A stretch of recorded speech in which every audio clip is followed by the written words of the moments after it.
I make a small clarification here. I think here on page 28. So I should be here I times cosine rather than sine. Be more correct, because you can simply observe here is as much as we have a arctangent of b over a. Arctangent of b over a is phi, and of course we have I equals I cosine omega dt minus phi. And as much as you are familiar with the trigonometry identity, so cosine alpha minus beta will be cosine omega dt cosine phi plus sine of omega dt sine of phi. So for cosine, if we have a minus sign here, we have plus here. So here we have a plus jb. So this is a, so it is like r cosine. So this is r cosine phi, and this is actually r of sine of phi. So if we just have this to here, so we have r multiplied by cosine omega dt cosine phi plus r sine omega dt sine phi. So it turns out to be cosine omega dt minus phi here. Yeah. And still, I think I can let you know why it will be like this. So let us consider here we have v of t to be em cosine omega dt, and it to be em over r.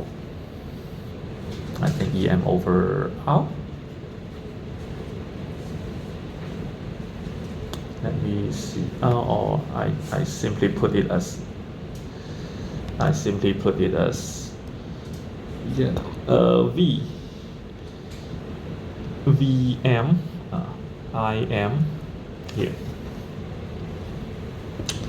Im cosine omega dt minus phi. Of course, we have Vm to be Vm over square root of 2 to be V RMS, and also Im over square root of 2 equals I RMS. So now we need to consider the P average, which is 1 over t integrating from 0 to capital T, and then Vt it dt. So we can just plug in this and this here. So Vmin is a constant to the time, so we can just plug it out, and here we have 0 to t, and then we have cosine omega dt, and also we have this term, and of course we can use cosine omega dt times cosine phi plus sine of omega dt plus multiply by sine of phi, like this, dt. So of course we have this cosine square, and also we have cosine sine, like this. Actually, we can just separate into two terms, because here we have cosine phi, sine phi, which is independent to t. So we can just simply separate into cosine Vm over t, and then the first integration is 0 to t, and then cosine omega dt square dt, and then cosine phi can be put in the front, and then plus sine of phi integration from 0 to t and then sine of omega dt cosine omega dt dt, like this. And yeah, in the previous page we already know that this is 1/2, this is 1/2 t, 1/2 t over 2, and this is actually 0. This is actually 0. Yeah, so finally we will have t and t to be cancelled, so it becomes 1/2 Vm Im cosine phi. And if we really need to use VRMS, RIMS, so it is like we have a square root of 2 here and then square root of 2 here. So it finally turns out to be VRMS IRMS times cosine of phi. And this is called the power factor.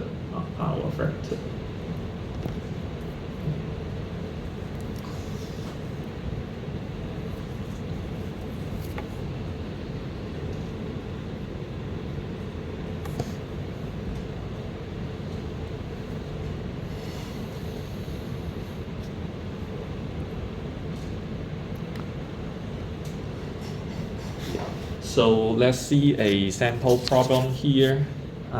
So we have RLC circuit in series driven with ERMS to be 120 volt at frequency FD, contains a resistance R, the inductance with impedance ZL to be J80 ohm. It directly tells you that the impedance of the inductor to be like this, or the imaginary part to be like this, or the actually the impedance of the inductor and the impedance of the capacitor like this. It doesn't really tell you the value of the inductor or the value of the capacitor. It directly tells you the impedance. So what are the power factor, cosine phi, and the phase constant phi of the circuit? Yeah, so here, of course, we can simply write it as Z equals R plus J, and then or maybe I can just write it as a ZL plus ZZ. Of course, they are in series, so we just add them together. The way for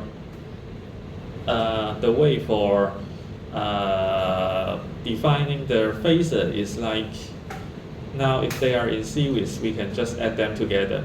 If you still remember, in chapter 27, we have summarized that if we have series resistor inductance, then we will just add the independent value together. And if we have series capacitor, rather than adding the capacitor together, we need to take the reciprocal, or take the inverse of the capacitance and add them together and take the inverse again. So so there will be some difference between them. But here, as much as we have already considered the impedance, which is like ZR is R, ZL is J omega L. So we can just add, and ZC is 1 over J omega C, which is somehow like we already take the inverse for the impedance of the capacitor. So we don't really need to care about whether this is a capacitor, inductor, or resistor. When we consider the impedance, we can just, when they are in series, then we can just add them together. Of course, when they are in parallel, then you can still use the pair. Just say, if we have something like this, R, L, C, something like this, with a frequency of omega D, and then of course you can just calculate this impedance to be ZL. This is ZZ by J omega L and 1 over J omega C. Then we can simply use the parallel. So the parallel impedance of this part will be ZL, ZZ over ZL plus ZZ. Of course, you just calculate the complex number. And then the overall will be like Z total will be R plus CP, something like this. Then you can just use the familiar equation to calculate the series of parallel impedance. So now we have R plus ZL is J80 plus minus J150. So and actually this one is 200. Actually this one is 200. So it turns out to be 200 minus J70. Yeah, the SI unit will still be ohm. Will still be ohm.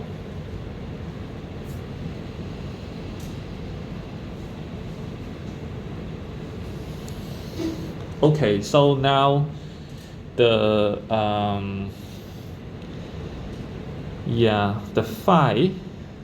phi will be arctangent of minus 70 over 200. So the imaginary part minus 70 over the real part 200. So this is minus 19.3 degree.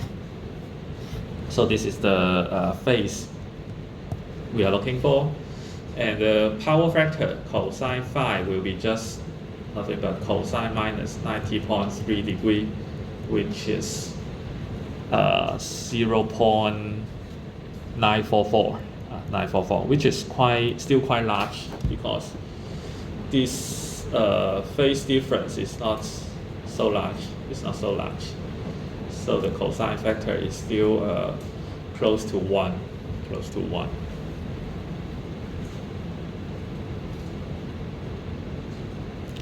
Okay, so this is for part A. We just plug in the values. We just need to calculate the impedance and then find the phase of this impedance and then take the cosine. So next, what is the average power dissipated by the resistance? So we can just make use of a P average to be E RMS square over the absolute value of Z and then cosine phi. Why it will be like this? Because cause you can imagine here we need to have ERMS square is like EM square over 2 over Z.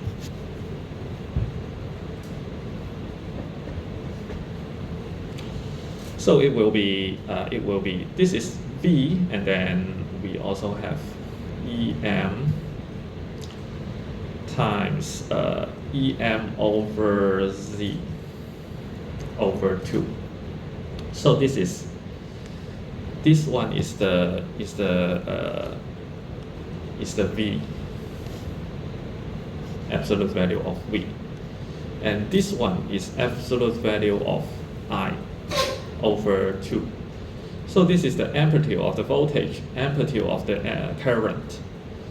So it will be like VRMS times IRMS, VRMS times IRMS. So this term is actually VRMS times IRMS. So which is nothing. So this is the original one. So P average is VRMS IRMS times cosine phi, as we can see before. Actually, we can also use this formula. And of course, now we can just plug in the number. We have ERMS to be 120. So take the square and then over the absolute value of Z. In the previous one, we have a Z to be 200 minus J70. Z to be 200 minus J70 ohm. So if we take the absolute value of C, it is nothing but 200 square plus 70 square, and then take the square root, which is 211 and 0.9 ohm. So we can just plug in 211 and 0.9, and then cosine phi. Cosine phi is, actually we are already calculate. Cosine phi is 0.944. So times 0.944.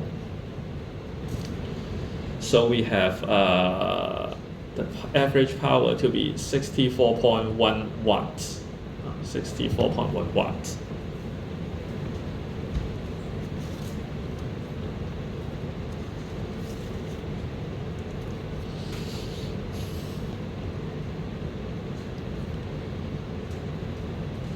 Okay, so we still have part C.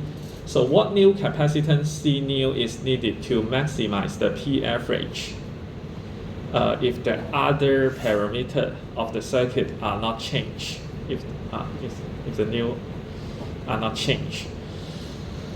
Yeah, so in order to do this, which means that we need to maximize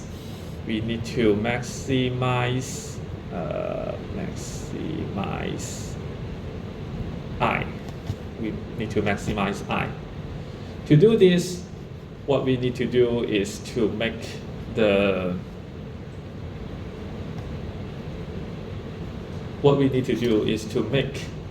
imaginary part of the impedance to be 0.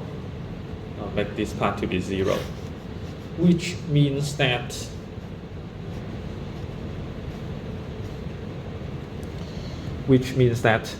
the ZC new should be minus J80 ohm. In this case, when we calculate Z new, which is R plus ZL plus ZC new, then it will be nothing but 200 ohm. And in this case, the phi new will be 0 degree, because this is a real number. It is nothing but arctangent 0 over 200, so it is of course 0. And then cosine phi new will be 1. And in this case, P average new, of course, we are not required to calculate it, but it will be nothing but ERMS square over R, like this. You can calculate by yourself, but actually now we need to calculate the C new, and of course this is nothing but 1 over J omega. Omega is 120 pi times C new. So we can just calculate that C new is nothing but 1 over 120 pi times 80. So this is nothing but 33.2 microfarad. Yeah, we actually need to make it smaller, which means that we need to increase the capacitance. If you calculate the original capacitance, it should be larger. Or almost 2 times larger, because now it is minus J80. and originally it's minus J 150. So C old will be 1 over 120 pi times 150. So you can imagine that the CO is smaller than this one.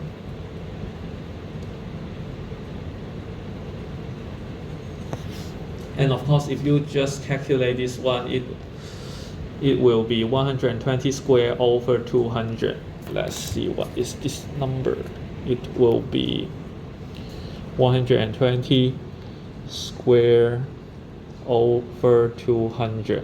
It will be 72 watt, which is larger than this one, Although it's not asked by the question, but actually you can just calculate it out. You'll find that if we pick ZZ to be the same value but opposite sign with the CL, then you will maximize I. And finally, you will maximize the P average.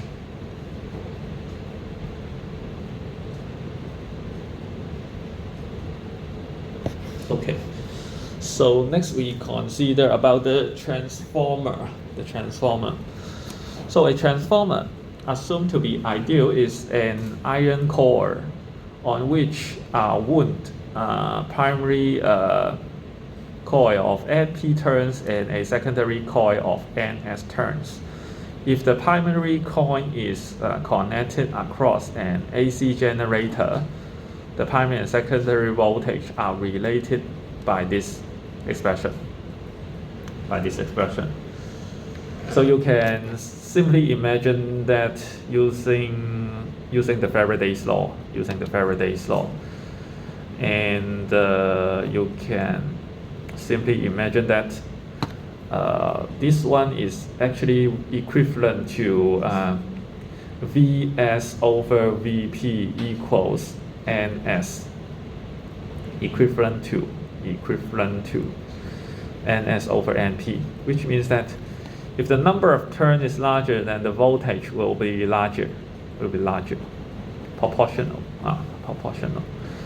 So if you have a smaller turn, then the voltage across these 2 points will be smaller than the voltage across these 2 points. Of course, I'm saying that the amplitude will be smaller, and also the root mean square will also be smaller.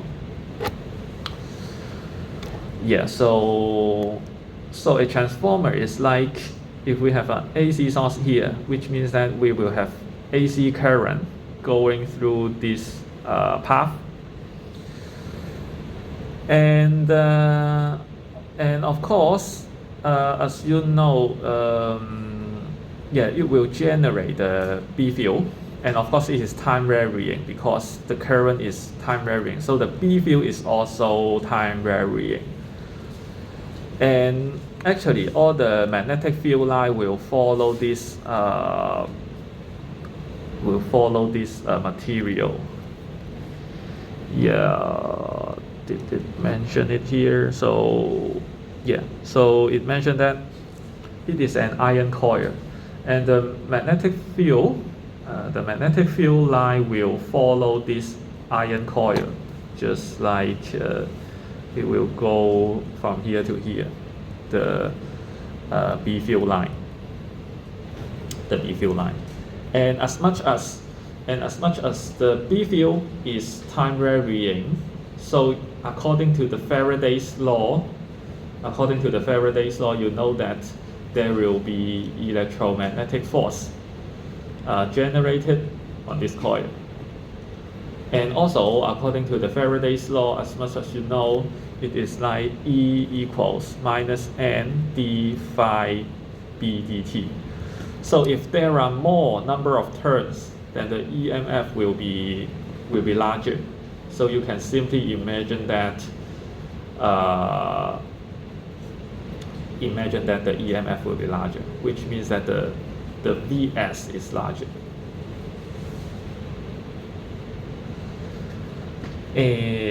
So here we can use Faraday's law to briefly explain this phenomenon. And also, we have another expression using the conservation of energy. The conservation of energy. It is like this AC source will consume some of the power, generating the voltage and the current here. So the power for the primary stage will be IP times Vp, IP times Vp. And due to the conservation of energy, if we assume all the magnetic power are transferred to the secondary stage, of course, originally it assumed this transformer to be ideal, so that it assumed there are no loss in between. Of course, there should be some loss practically. Maybe some of the B field line will just going outside, not really follow the iron coil.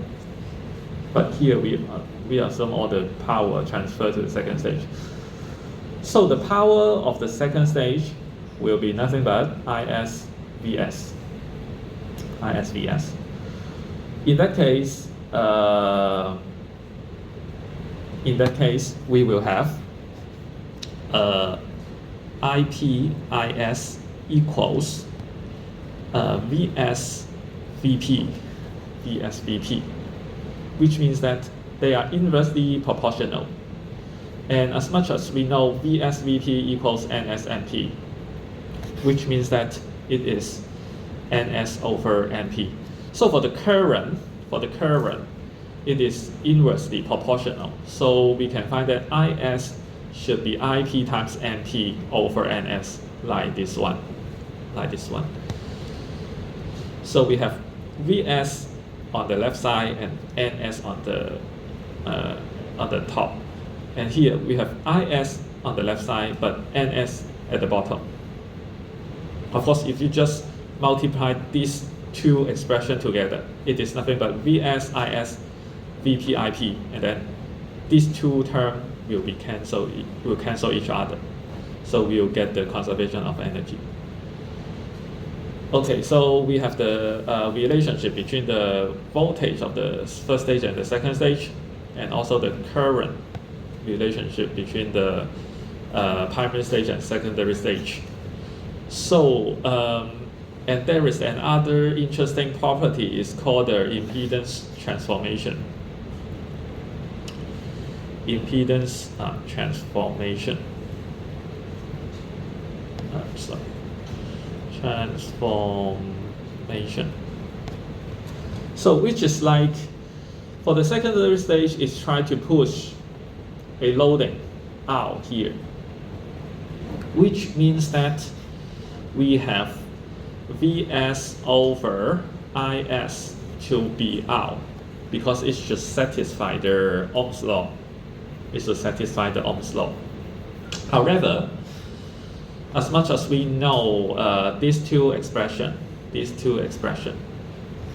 which means that we can just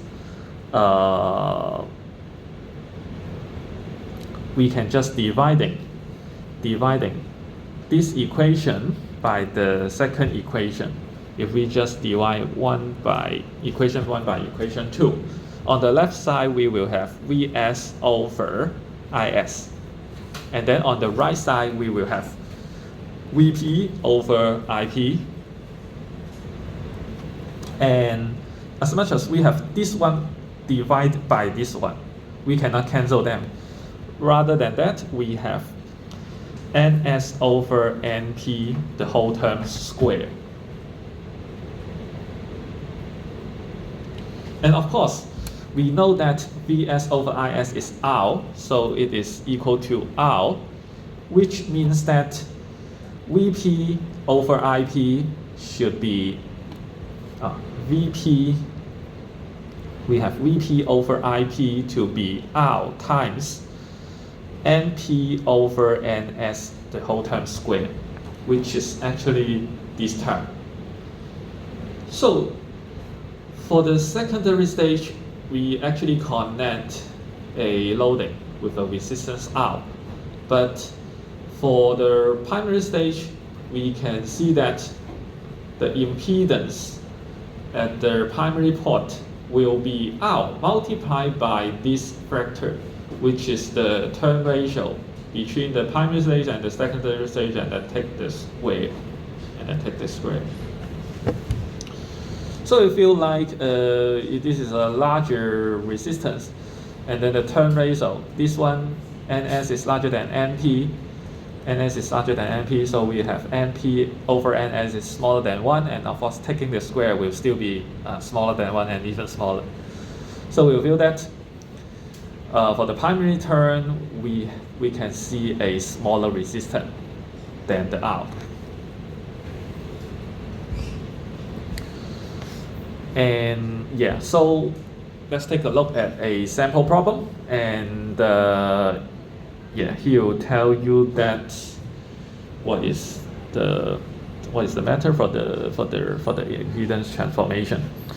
So here we have a transformer on the utility pole operate at Vp equals 8.5 kilovolt on the primary side, and supplies electrical engineer to energy to a number of nearby houses at Vs equals 120 volt, both quantity being RMS value. So they are all RMS value. So assume an ideal step-down transformer, a purely resistive load, and a power factor of unity, which means that it assumes the impedance is real and also the power factor is 1. There are no difference between the current and the voltage. So what is the turn ratio, Np over Ns? So as much as we know, Np over Ns is nothing but Vp over Vs. So we can just plug in the number. Vp is 8.5 times 10 to the third power, and then Vs is 120, somehow like their RMS voltage for the home. But actually for Macau, the RMS value for Macau is 220. So the peak value should be something like 307, something like that. I'm not really sure. So it's like 220 volt VRMS in Macau. So the peak value should be Vp should be peak value should be 220 times square root of 2. Okay, so this number is actually 70.8. So it is a ratio. So there is no. It is only a ratio. So there is no SI unit here. Okay, so the next question is, the average weight of energy consumption dissipated in the houses served by the transformer is 78 kilowatt. What are the RMS current in the primary and secondary transformer? So here we can use IS to be P average over Vs, because here we already have cosine phi to be 1, so we don't really care about the power factor here. So P average is 78 kilowatt, and then it is over Vs is 120. So Is should be 600 and 508. 658. Yeah, so this is the current of the secondary transformer, and the IP, the primary current should be Is times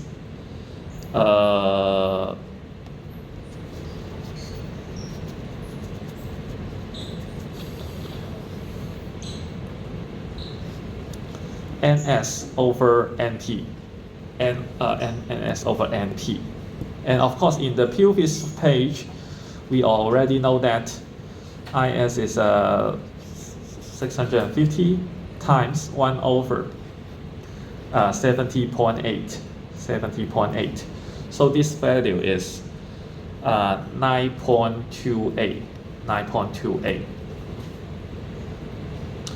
Yeah, so the current at the primary stage is much smaller. Than the current at the secondary stage. So finally, what is the resistive load Rs in the secondary circuit?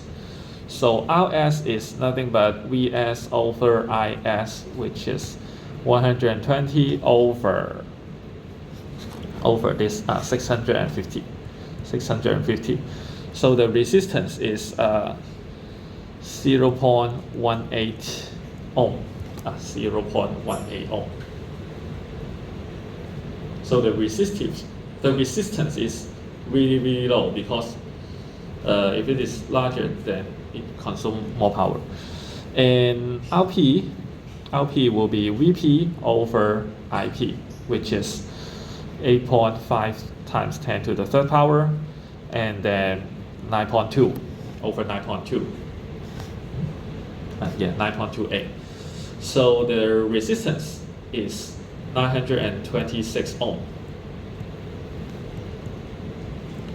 So this impedance is much larger in the primary stage.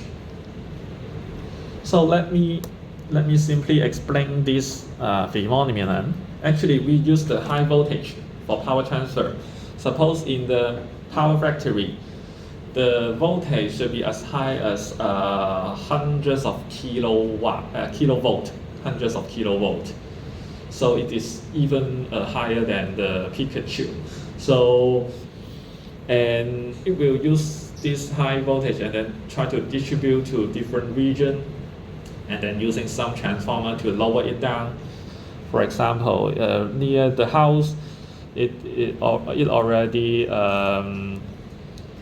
down convert it to something like 800 and 500 volt, 8,500 volt, and then suppose it will further use a transformer so that it convert to a even lower voltage, and then at your home you will try to consume the power, and in this case, this is NP, this is NS, and the ratio is 70.8 to 1, which means that this has a lot more turn here. So this is something like the utility probe.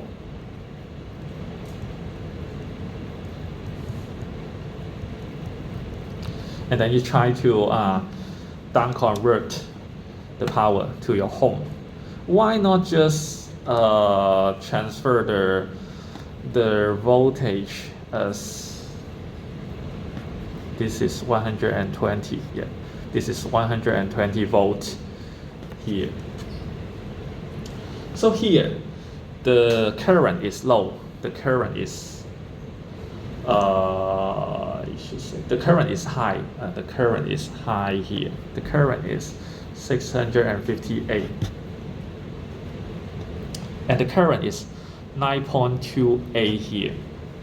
And of course, you can simply imagine that if you just use a long wire transferring the power from the power factory using low voltage to your home, then you can assume that the distance is very long, and the resistance should be proportional to the length of the wire, which means that there must be some resistance in this case.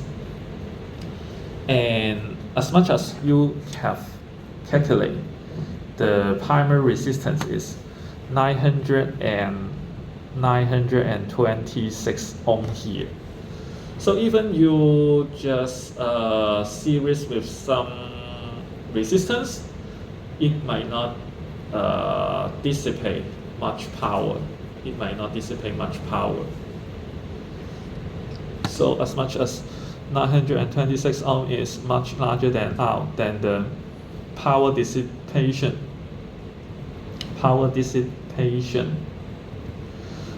due to the power transfer is small.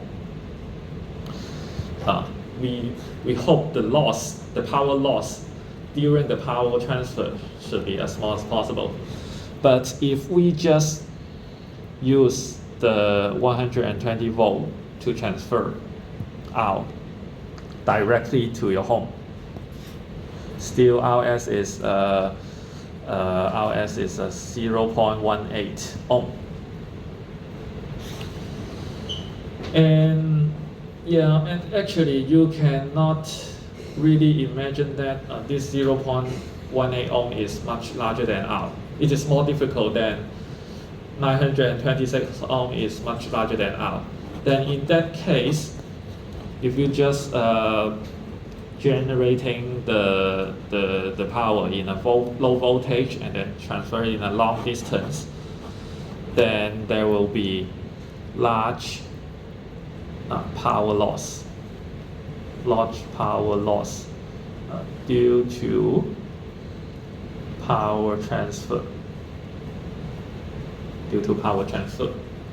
So that's why the power factory will try to generate power in a very low high voltage, and then it try to down convert it step by step, and then finally in account will have a 220 volt RMS voltage for us to use. Okay, so that's the end of this chapter.